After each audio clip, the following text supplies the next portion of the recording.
Next unit है multi stage transistor amplifier. इसके पहले हमने सिंगल स्टेज ट्रांजिस्टर एम्पलीफायर पढ़ा था और वहाँ पर हमने एनालिसिस किया था वोल्टेज गेन का, करंट गेन का और पावर गेन का। तो अब हम सिंगल स्टेज से स्विच करके मल्टी स्टेज में क्यों जा रहे हैं? तो वहाँ पर जो हमने कैलकुलेशन किया था गेन का, वो इतना सफिशिएंट नहीं था प्रैक्टिकल एप्लीकेशंस के लिए। तो जब भी हमें हायर गेन चाहिए होता है तो हमें मल्टी स्टेज एम्पलीफायर यूज़ करने पड़ते हैं। मतलब कि एक से ज़्यादा स्टेजेस को हम यूज़ करेंगे। मल्टी का मतलब होता है कि एक से ज़्यादा स्टेजेस। तो जब हम एक से ज़्यादा स्टेजेस यूज़ करेंगे तो उन सभी स्टेजेस का अपना अपना इंडिविजुअल गेन होगा।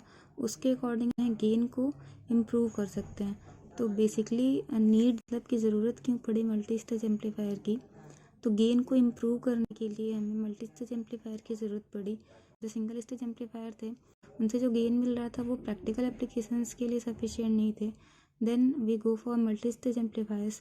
तो मल्टी स्टेज एम्पलीफायर्स में एक से अधिक स्टेजेस का यूज़ करेंगे। जो भी हमारे पास सिंगल स्टेज एम्पलीफायर्स थे उनके डिफरेंट टाइप्स के स्टेजेस को हम एक साथ यूज़ करेंगे।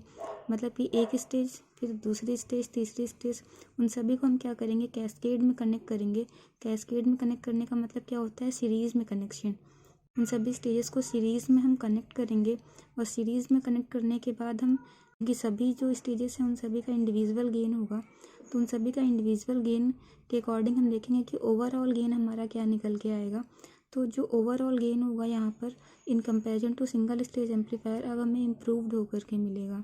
तो जो हमारा मेन ऑब्जेक्टिव है यहाँ पर, मेन ऑब्जेक्टिव क्या है, हमें हायर गेन चाहिए, गेन को इम्प्रूव करना है।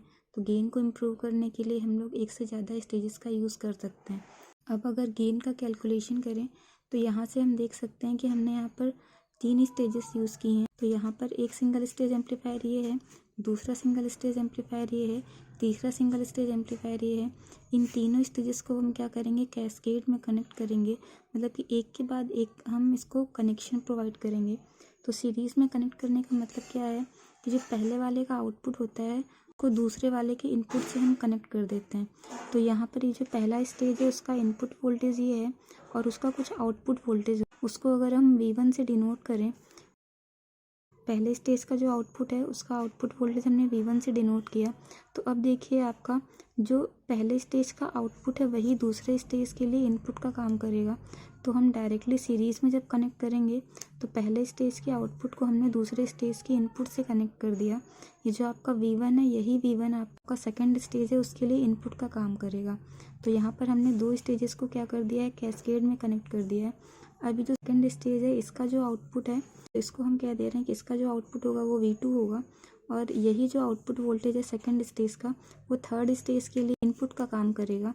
तो यहाँ पर हम कैस्केड में कनेक्ट करें, सीरीज़ में कनेक्ट करेंगे तो ये हम इसको ऐसे कनेक्ट कर सकते हैं कि पहले स्टेज का जो आउटपुट है दूसरे के लिए इनपुट का काम करेगा सीरीज़ कनेक्शन के लिए। उसी तरीके से दूसरे स्टेज का जो आउटपुट है वो तीसरे स्टेज के लिए इनपुट का काम करेगा सीरीज़ कनेक्शन के लिए। तो यहाँ पर ये पहले स्टेज का गेन A1 है, दूसरे स्टेज का गेन A2 और तीसरे स्टेज का जो गेन है वो A3 है। तो यहाँ से अगर हम गेन देखें, अगर हम गेन की बात करते हैं तो गेन हमें क्या देता है, output voltage upon input voltage. ये जो रेशियो होता है वोल्टेज का वो हमें क्या प्रोवाइड करता है, गेन प्रोवाइड करता है। तो यहाँ से जो इंडिविजुअल गेन निकल के आएगा, पहले स्टेज के लिए अगर हम गेन की बात करें तो आउटपुट वोल्टेज क्या है, V1 है और इनपुट वोल्टेज क्या है, Vi है। तो यहाँ से जो आपका गेन निकल के आएगा वो क्या निकल के आएगा, V1 अपॉन Vi। इस फॉर्मूले से अगर आप निकालेंगे A1 को आप सिंपली यहाँ पर लिख सकते हो कि जो पहले स्टेज के लिए जो गेन होगा वो क्या हो जाएगा, V1 अपॉन Vi हो जाएगा। उसी तरीके से जब आप सेकेंड स्टेज के लिए गेन फाइंड आउट करोगे तो सेकेंड स्टेज के लिए जो आउटपुट है वो क्या है, V2 है और इनपुट इसके लिए क्या है, V1 है। तो यहाँ पर जो गेन निकल के आएगा सेकेंड स्टेज के लिए वो क्या निकल के आएगा, V2 upon V1। Second stage के लिए जो गेन होगा वो क्या होगा, V2 अपॉन V1। इसी तरीके से थर्ड स्टेज के लिए जो गेन निकल के आएगा वो V0 अपॉन V2 निकल के आएगा। तो यहाँ से आप इसको कर सकते हो V2 अपॉन V1 और थर्ड स्टेज के लिए जो गेन है वो क्या हो जाएगा, V0 upon V2। V0 upon V2 output voltage upon input, V2 है थर्ड स्टेज के लिए। तो यहाँ पर जो आपका गेन हो जाएगा वो क्या हो जाएगा, सिंपली V0 अपॉन V2 हो जाएगा। तो यहाँ से हमने इंडिविजुअल गेन फाइंड आउट कर लिया है। कि ये हमारा स्टेज 1 के लिए गेन है, स्टेज 2 के लिए गेन है और स्टेज 3 के लिए गेन है। तो अब अगर हम यहाँ से आउटपुट वोल्टेज अब हम इजीली फाइंड आउट कर सकते हैं कि अगर हम स्टेज 1 के लिए आउटपुट वोल्टेज फाइंड आउट करें V1 और स्टेज 2 के लिए output voltage V2 find out करें और स्टेज जो थर्ड वाला स्टेज है उसके लिए आउटपुट वोल्टेज अगर हम फाइंड आउट करें तो हम यहाँ ईजिली यहाँ से हम गेन फाइंड आउट कर सकते हैं। अगर हम इस पूरे ब्लॉक की बात करते हैं, इस पूरे वो थर्ड स्टेज एम्पलीफायर है, मतलब मल्टी स्टेज तो है ये। मल्टी स्टेज में कितने स्टेज यूज़ किए हैं हमने? 3 स्टेजेस यूज़ किए हैं, तो हम इसको कह सकते हैं 3 स्टेज एम्पलीफायर है। तो यहाँ से अगर हम output of first stage find out करें तो आउटपुट जो है पहले स्टेज का क्या है, वो V1 है। तो यहाँ से V1 जो निकल आएगा, ये देखिए हमने गेन निकाल रखा है पहले स्टेज के लिए, V1/Vi निकल के आया है। और पहले स्टेज के लिए जो आउटपुट वोल्टेज है वो V1 है, उसी को हम यहाँ पर फाइंड आउट कर रहे हैं। तो यहाँ से जब हम V1 निकालेंगे तो क्या निकल के आएगा, A1/Vi। ठीक है, यहाँ पे कोई दिक्कत तो है नहीं आपको। यहाँ पर जो आपका आउटपुट वोल्टेज निकल के आएगा पहले स्टेज के लिए वो क्या है, V1 है। और V1 यहाँ से हम इसी फॉर्मूले से फाइंड आउट कर सकते हैं, A/Vi। अब हम अगर सेकेंड स्टेज के आउटपुट की बात करें, आउटपुट ऑफ सेकेंड स्टेज, तो सेकेंड स्टेज की अगर आउटपुट की बात करते हैं तो सेकेंड स्टेज का जो आउटपुट वोल्टेज है वो क्या है, V2 है। तो यहाँ से अगर हम V2 फाइंड आउट करें तो सिमिलर जैसे हमने यहाँ फाइंड आउट किया था वैसे ही हम इस गेन के फॉर्मूले से फाइंड आउट कर सकते हैं। तो यहाँ पर जो V2 है वो आपका क्या हो जाएगा, A2/V1। यहाँ से हमारा क्या हो जाएगा, A2/V1 निकल आएगा। अब अगर हम थर्ड स्टेज की बात करें कि आउटपुट ऑफ थर्ड स्टेज, तो थर्ड स्टेज के लिए आउटपुट वोल्टेज क्या है, V0 है। थर्ड स्टेज के लिए आउटपुट वोल्टेज V0 है।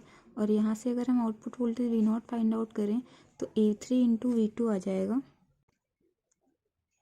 अब आप देखिए हमारा जो ओवरऑल आउटपुट वोल्टेज है वो यहाँ पर क्या है, V0 है। क्योंकि ये आपका क्या है, अगर हम इनपुट वोल्टेज देखेंगे यहाँ से, ये पूरा का पूरा हम इसको एक ब्लॉक मान सकते हैं क्योंकि यहाँ पर हम स्टेजेस में बात कर रहे हैं। तो अगर हम ओवरऑल वोल्टेज की बात करेंगे तो यही आपका ओवरऑल वोल्टेज V0 है। तो यहाँ से हम ओवरऑल वोल्टेज फाइंड आउट कर सकते हैं। अगर हमें V2 की वैल्यू पता हो, जो आपका V2 वोल्टेज है, अगर इसकी वैल्यू आपको पता है तो आप आराम से V0 फाइंड आउट कर सकते हो, मतलब ओवरऑल वोल्टेज फाइंड आउट कर सकते हो। क्योंकि V2 क्या है, सेकेंड स्टेज का आउटपुट वोल्टेज है और हमें पता है कि सेकेंड स्टेज का जो आउटपुट वोल्टेज है वो क्या है, A2/V1 है। उसी तरीके से हमें फर्स्ट स्टेज का आउटपुट वोल्टेज भी पता है, वो क्या है, A1/Vi है। तो हम यहाँ पर अगर हमें ओवरऑल वोल्टेज फाइंड आउट करना है यहाँ से, तो अब हम इजीली फाइंड आउट कर सकते हैं क्योंकि हमारे पास हर स्टेज की वोल्टेजेस अवेलेबल हैं। तो हर स्टेज की वोल्टेज जो हमारे पास अवेलेबल हैं उसके अकॉर्डिंग हम overall voltage gain find out कर सकते हैं। अगर हम यहाँ से ओवरऑल वोल्टेज गेन की बात करते हैं तो हमें पता है कि V0 ही हमारा क्या है, ओवरऑल वोल्टेज गेन है। यहाँ से ओवरऑल वोल्टेज गेन A3/V2 है। अब V2 की वैल्यू हमें पता है क्या है, तो हम यहाँ पर V2 की वैल्यू पुट कर देते हैं। सिंपली V2 की वैल्यू क्या है, A2/V1 है। और हमें V1 की वैल्यू भी पता है तो हम V1 की वैल्यू भी यहाँ पर पुट कर देते हैं, A3/A2। और V1 की वैल्यू क्या है हमारे पास, A1/Vi। तो यहाँ से हम देख पा रहे हैं कि हमें A3/A2/A1/Vi ये हमें आउटपुट वोल्टेज फाइंड आउट होकर के आ रहा है। तो जो हमारा आउटपुट वोल्टेज है यहाँ से वो हमें क्या निकल के मिल रहा है, A3/A2/A1/Vi। अब ये जो आउटपुट वोल्टेज है और ये इनपुट वोल्टेज है, तो अब आप देख पा रहे हो कि यहाँ से आपको जो ओवरऑल वोल्टेज गेन है, यहाँ से देखिए आपका आउटपुट वोल्टेज क्या है, V0 है। इनपुट आपने क्या अप्लाई किया है, Vi अप्लाई किया है। आपका ओवरऑल जो वोल्टेज गेन है हम यहाँ से अब आप फाइंड आउट कर सकते हैं। इस पूरे स्टेज के लिए अगर हम वोल्टेज गेन देखें, इस पूरे ब्लॉक का जो गेन है उसको अगर हम A एज्यूम कर लें, तो अगर हम इसको A एज्यूम करते हैं इस पूरे ब्लॉक के लिए, तो उसके लिए जो गेन निकल के आएगा वो क्या निकल के आएगा, output voltage V0 upon input voltage Vi का रेशियो आपको इस पूरे ब्लॉक का क्या दे देगा, गेन दे देगा। तो यहाँ से देखिए हम V0 अपॉन Vi, तो यहाँ से V0 upon Vi is equal to हमें क्या मिल जाएगा, A3/A2/A1। तो यहाँ से हमें पता चल रहा है कि जो हमारा वोल्टेज गेन है थर्ड स्टेज एम्पलीफायर के लिए हम देख पा रहे हैं कि जब हम सिंगल स्टेज यूज़ कर रहे थे तो हमारे पास जो गेन था वो केवल मतलब कि पहले स्टेज में गेन हमारे पास केवल A1 था।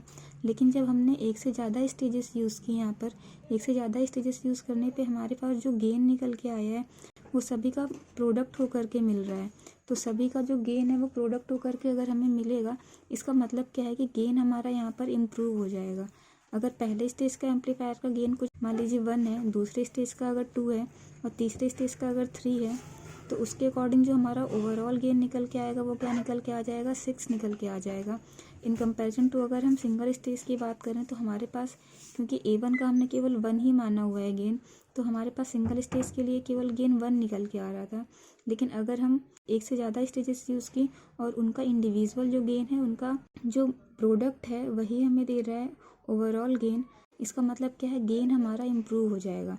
हमारा ऑब्जेक्टिव भी यही था कि हम मल्टी स्टेज यूज़ भी इसीलिए कर रहे थे कि हमारा जो गेन है वो क्या हो जाए, इम्प्रूव हो जाए।